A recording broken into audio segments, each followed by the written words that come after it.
Hello friends, welcome to Testimist. আজ আমি আপনাদের সামনে যে রেসিপিটা নিয়ে আসছি সেটা হলো আলুর দম। তবে চলুন দেখে নেই আলুর দম বানাতে কী কী উপকরণের প্রয়োজন আছে। আলু সিদ্ধ করে টুকরো করা আছে, টমেটো পিউরি করা আছে, সাদা তিল বাটা আছে, চিনি, লবণ, কাঁচা লঙ্কা, সাদা তেল, দই, মেথি। চলুন শুরু করি।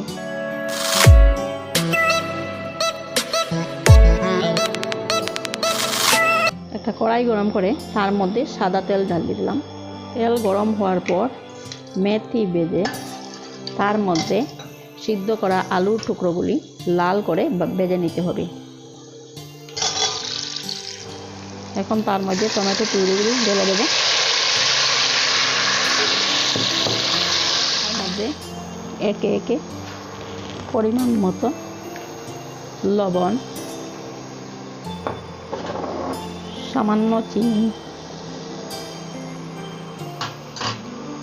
কাঁচা লঙ্কা ছেঁড়া, তারপর টক দই দিয়ে এক চামচ সাদা তিল বাটা দিয়ে নেড়ে চেড়ে সেটা নামিয়ে নেব। এখন রেডি হয়ে গেছে আমাদের আলুর দম।